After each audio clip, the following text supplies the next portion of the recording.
So welcome to Black History Month Week 2 here at HeartSpace.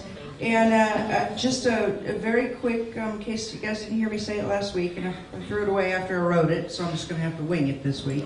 This is a month about celebrating the spiritual wisdom of the African continent and the strength and wisdom of the African diaspora. A lot of the wisdom, as we're going to see today when Tracy talks about some of our own history of the New Thought and Science, Mind, and Spirit movement, whether it's by design or oversight is another conversation entirely. But what we do know is there has been a pattern of suppressing, repressing, neglecting to highlight the contributions of African American people. And so we're doing our part to correct that. That's the bottom line. There was original wisdom that came. There have been great thinkers, spiritual leaders, besides the two that you've probably heard of, that have impacted the history of the country and the history of our movement in profound ways. And we want to celebrate that this month. So that's what we're about. And today we get to hear my teacher and my friend Tracy Brown. And, I've taken all the classes, starting with foundations and going all the way forward, and I can guarantee I don't know anything about what she's going to teach us today. And that's a problem. It's a little bit of a problem. But again, that's a conversation for another day. Today we're going to welcome Tracy Brown.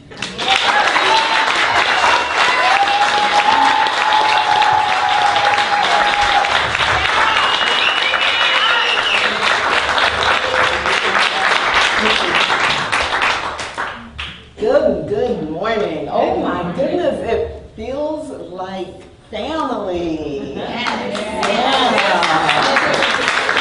And it feels like family for me in this moment for many different reasons. So it feels like family because I do visit here occasionally and not nearly enough. And so I know many of you.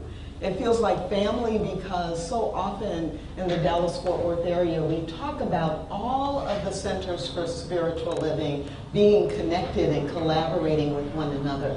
So it feels like family when I look around and see faces that I've seen in other centers in our area here today.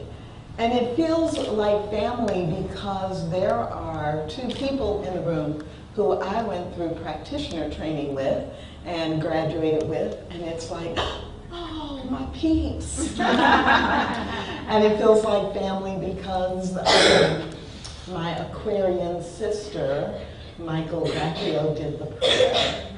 Our birthdays are 2 days apart, and we are definitely sisters, and it is a blessing to have you do that opening prayer.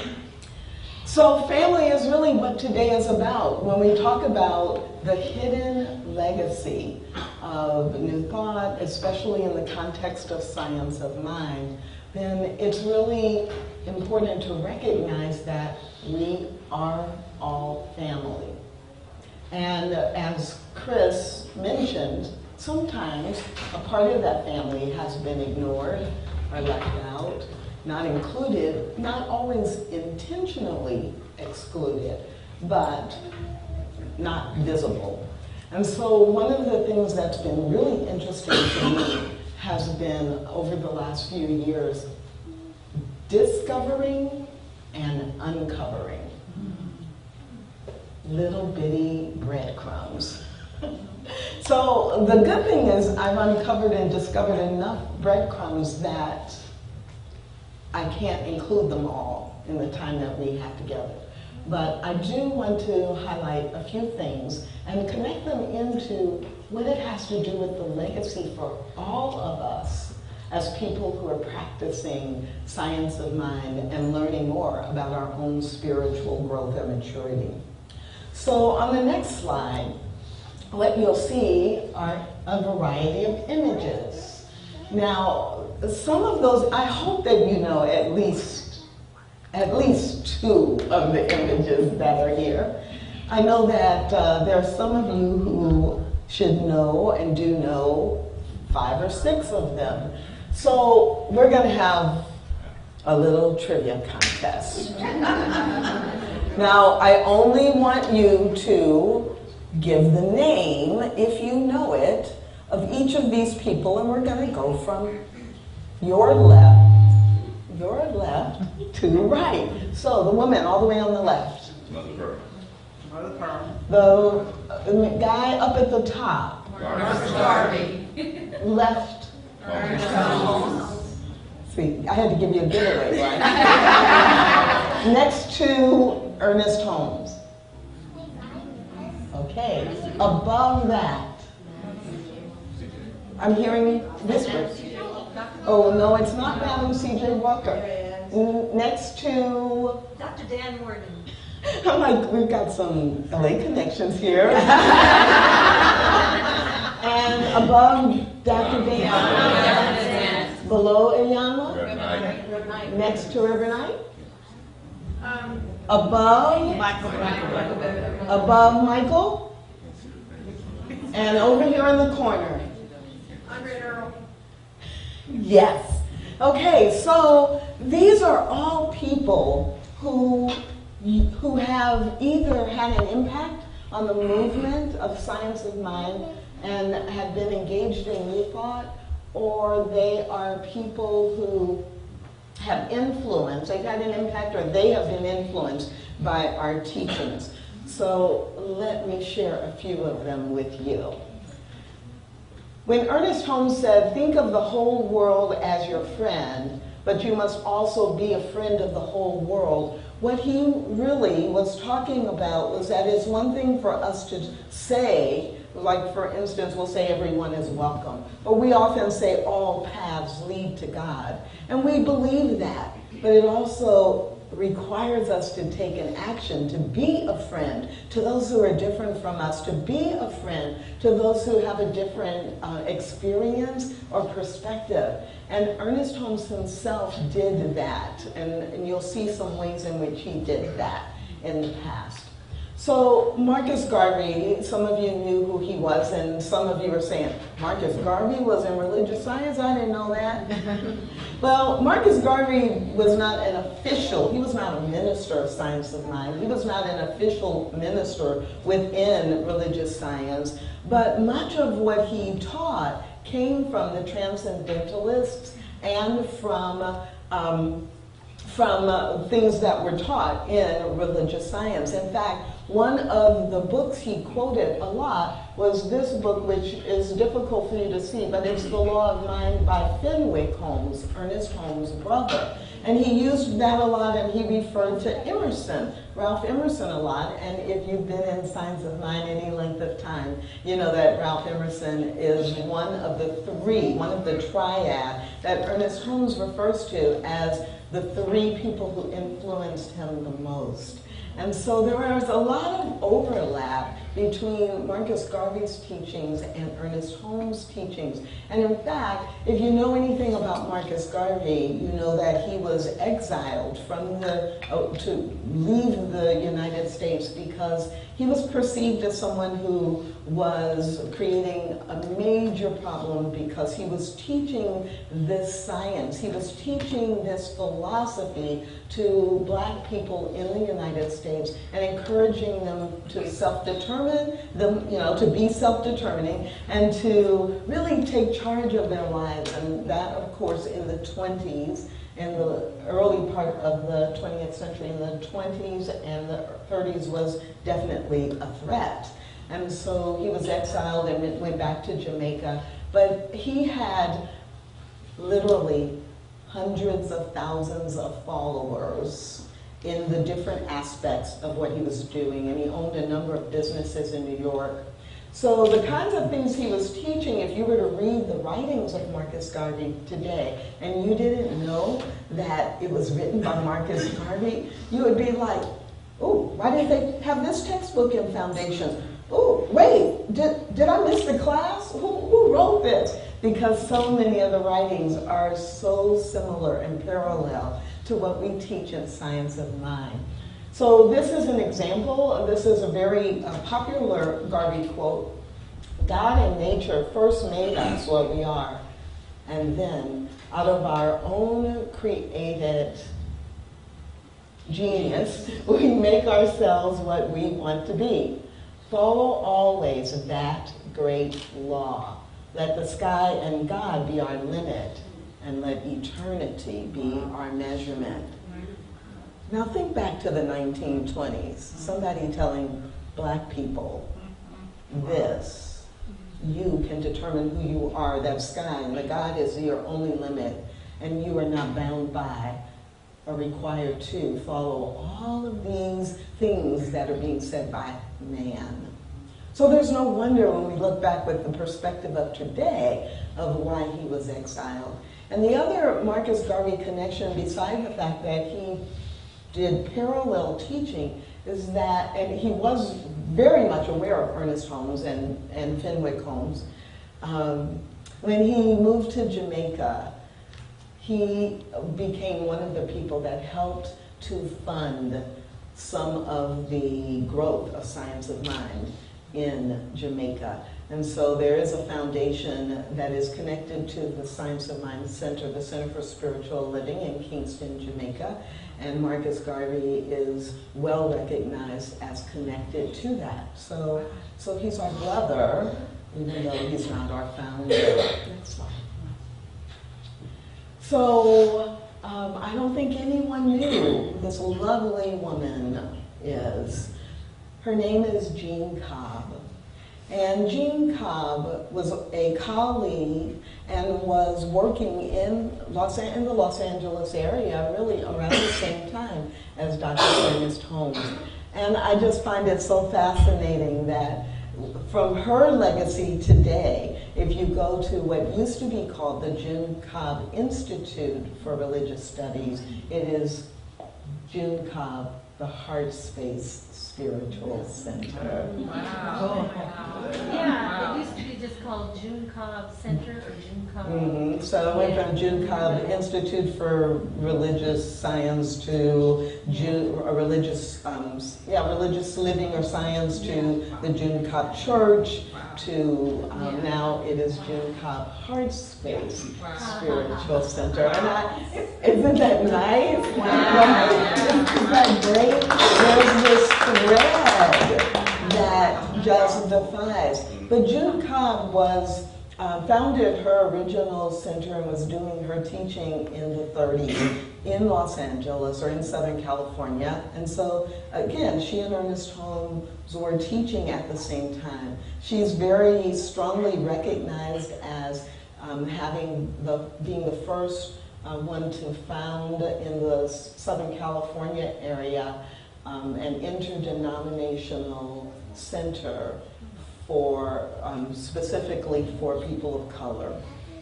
And that was her focus in the area, part of town that she was in. That made sense. But Jean Cobb is also really, really critical because not only her teachings were very strong and very clear, very much aligned with what we teach in the 1930s, but the legacy that she began has actually given us so many of the people that are prominent today. So originally, the Jean Cobb Center was not affiliated with religious science, but it was teaching New Thought, teaching Emerson, teaching a lot of the things that we read and teach today. But she also, because, think about this again, 30s, 40s, early 50s, there was segregation, right? And so even if it wasn't by law segregation, it was just common. Segregation was common. So many of the people who are leaders today come from this lineage. So one of her most well-known students was Dr. Dan Morgan, and it was during Dan Morgan's leadership of the Jean Cobb Center that the Jean Cobb Center became affiliated officially with Centers for Spiritual Living, or at that time, the Church of Religious Science, and that was in the early 60s. So I'll talk a little bit more about that in a minute. Now, Mother Pearl is a jewel, a diamond, just a find. Mother Pearl is the founder of the Triangular Church of Religious Science, or the Triangular Center for Spiritual Living now, also in Los Angeles on Western Avenue. And Mother Pearl was an amazing woman who founded this church and also created a pattern that we have seen now and that we're actually encouraging now in the 21st century, a pattern of strategic alliances. And so from the very beginning, her church actually originally was founded as a member of the Metropolitan Spiritual Churches, a Christian Pentecostal African American denomination. And when she met Ernest Holmes, she really got into the New Thought, understanding of it, the spirituality in it, and she began teaching both. And Ernest Holmes began attending her church.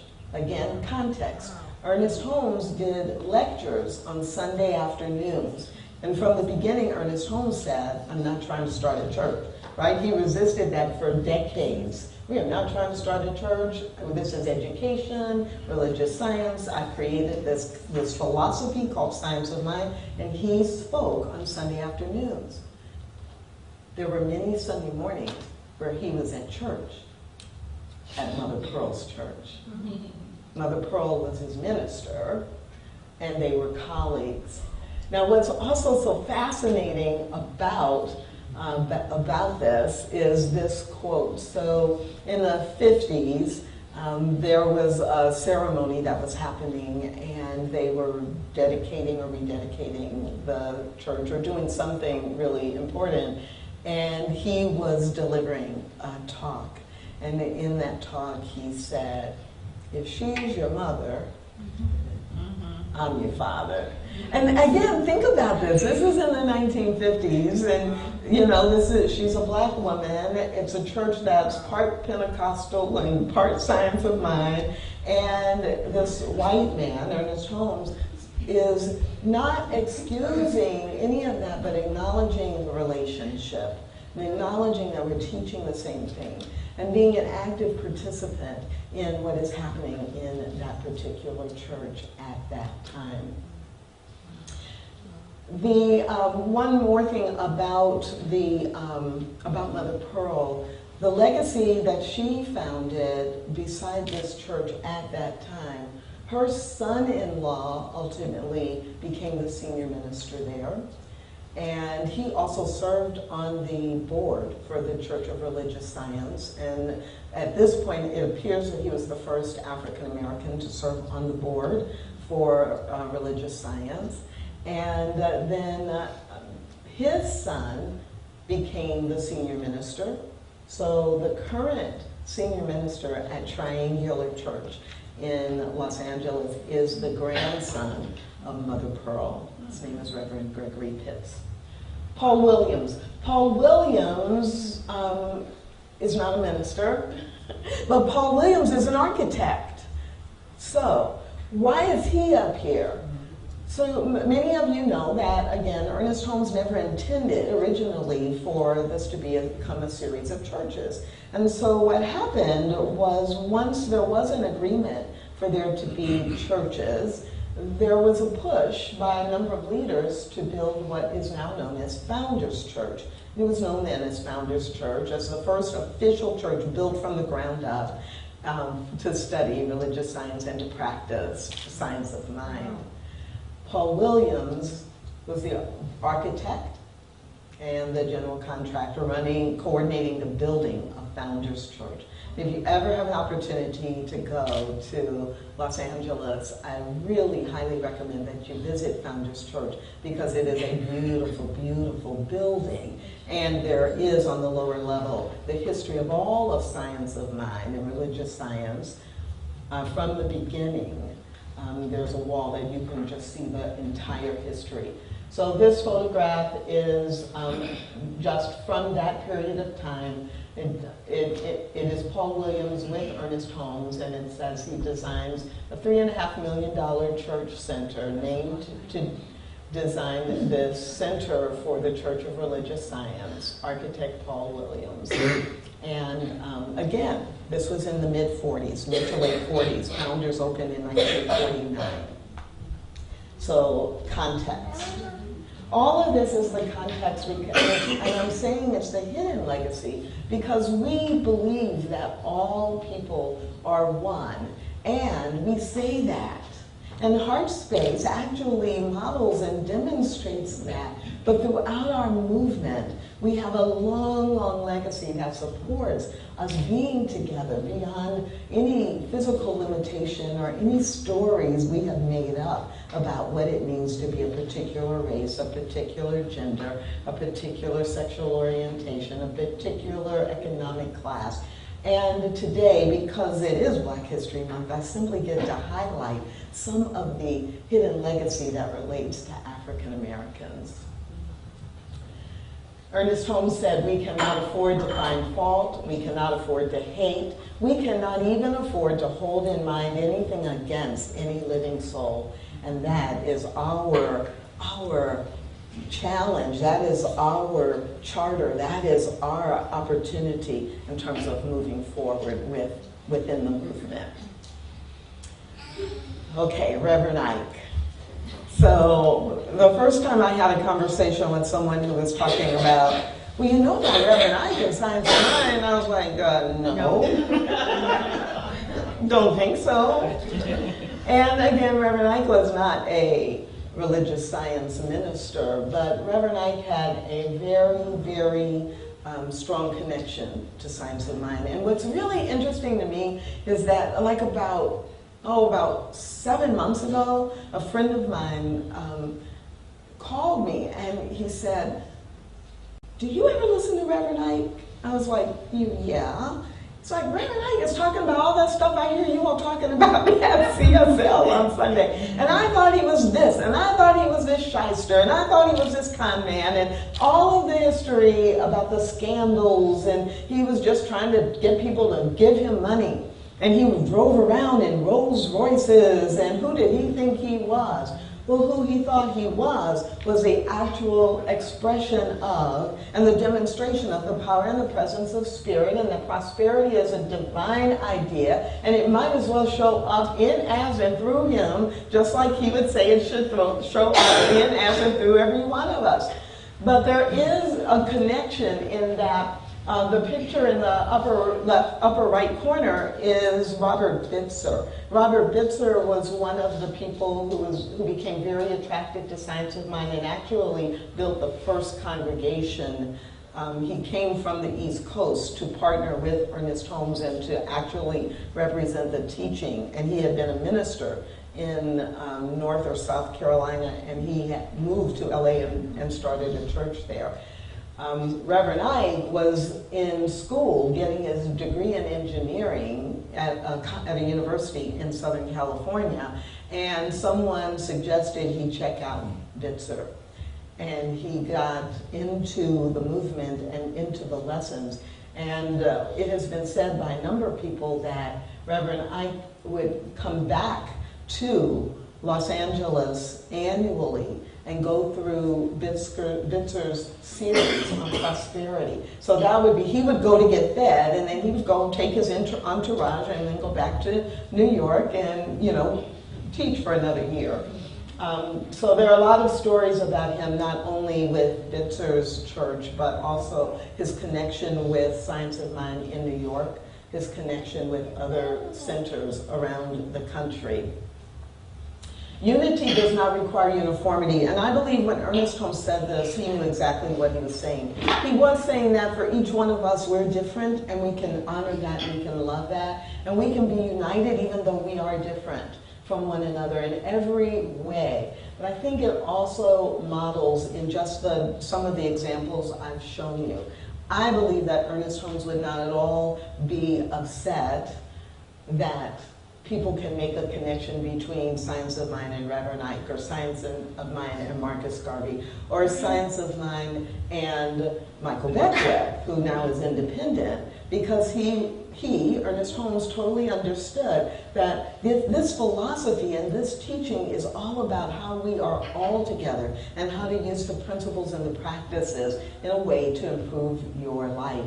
So all of these people are different from one another. They taught in different ways, they lived in different times, they lived in different places, but all united by the teachings. Now, in the middle is Dr. Dan Morgan with the green, and part of Dr. Dan Morgan's legacy, as I mentioned, is a lot of the teachers who are around today studied with him, and then in the early 60s, he affiliated the Jean Cobb Center with religious science, and so Reverend Dr. Nirvana Gale, Dr. Michael Beckwith, and many of the ministers, especially in Southern California, in all of the centers there, really look to him. And a few months ago, I did a fabulous interview with an older minister in our movement, Dr. J. Scott Neal, who is white. And J. Scott Neal tells this amazing story about how, as a young white minister and student, he learned so much from Dr. Dan, because that was during the time of the 60s, and he, Dr. Neal, said he probably would not have been going to the march. He wouldn't have gone and marched behind Martin Luther King. He wouldn't have gone into some of the civil rights activities.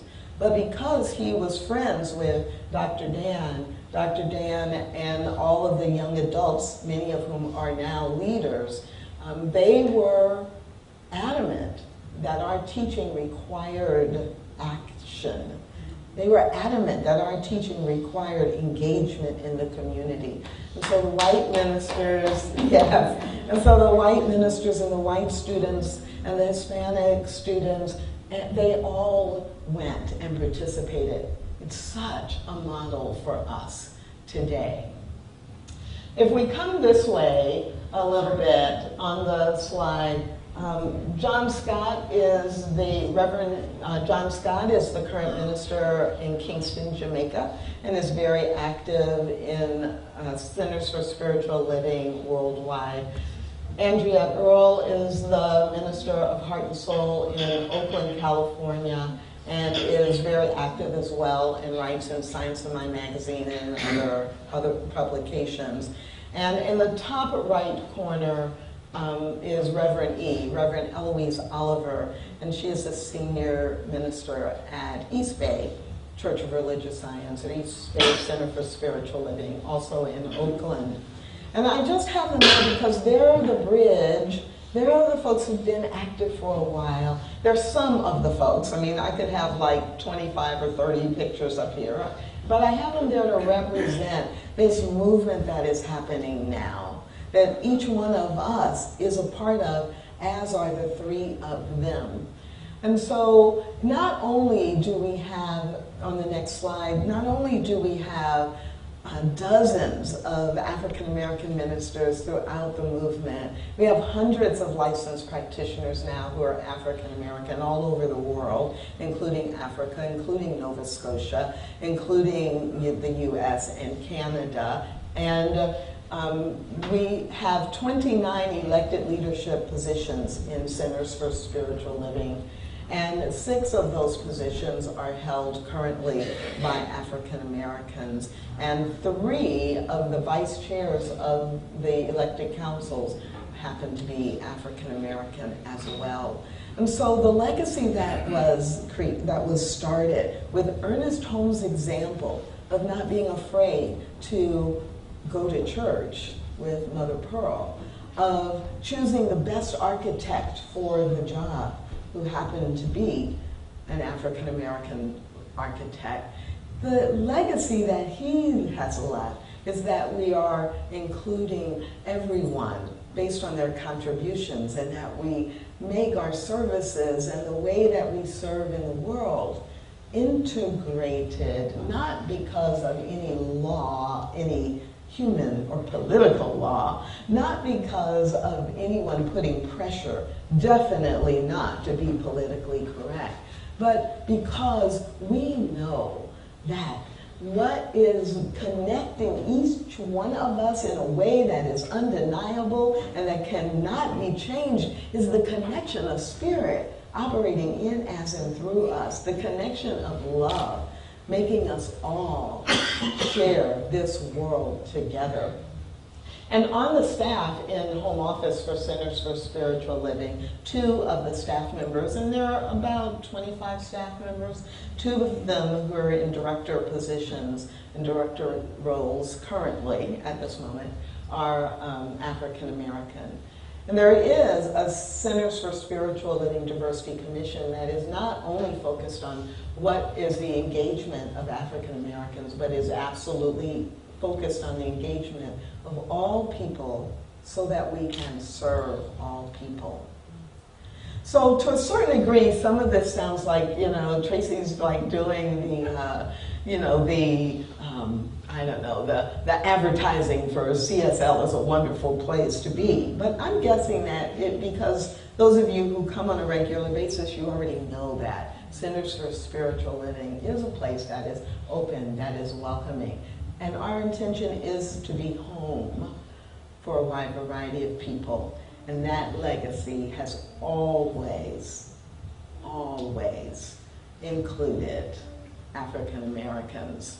So as Reginald spoke last week about the tradition and the history and the foundation from our origins and from Africa, that laid the foundation for us to look today at what's been happening in the 20th and 21st century that comes from that foundation. And how exciting is it that this entire month you get to look at additional aspects of that's who we all are. It is not just African American history. It is the history of all of us in Science of Mind. And as Reverend Chris said, if it's not in the textbooks, if it's not in the classes, that does not mean it did not exist. Right. And we now are the ones who take it forth and share it further. So let us make our unity with all people. Let us make our unity with all of life. That's the purpose of this. That's what our legacy is. And at HeartSpace Dallas, that's what you're about. So anyone who goes to the website, among other things, sees this bold statement of intention. And would you read it out loud together with me? We are diverse and inclusive. We're people of color and we're white. We're straight and we're gay. We're young and we're not so young. We're unique expressions of the one. No matter who you are or where you are on your journey, you're welcome at HeartSpace. Please, let's go into prayer. In this very moment, what I know is that the welcoming spirit of HeartSpace is simply mirroring the welcoming spirit of the divine. That in the divine mind, we are each individual and unique expressions of perfection, while at the same time being one. Being connected one to the other in ways that cannot be separated, that cannot be withdrawn, withheld. There is no exclusion in God. And so the beauty and the power and the presence of spirit as it has shown up from the African diaspora into the African American experience, into the experience of Centers for Spiritual Living, we simply breathe it in. And on the exhale, we exhale and release anything that is out of alignment with this knowing that the oneness of spirit connects us all. So it is with deep gratitude that I acknowledge the contribution of African Americans past, the contribution of everyone who is not African American to be an example and a model of love, harmony, and wholeness. the example that is yet to be set by myself and everyone within the sound of my voice.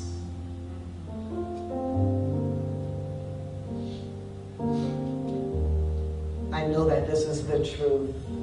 And if you agree with me that we are the people and now is the time to allow Spirit to demonstrate unity, love, peace, harmony, balance, wholeness, prosperity, abundance, and connection, then I invite you to join with me in saying together, and so it is.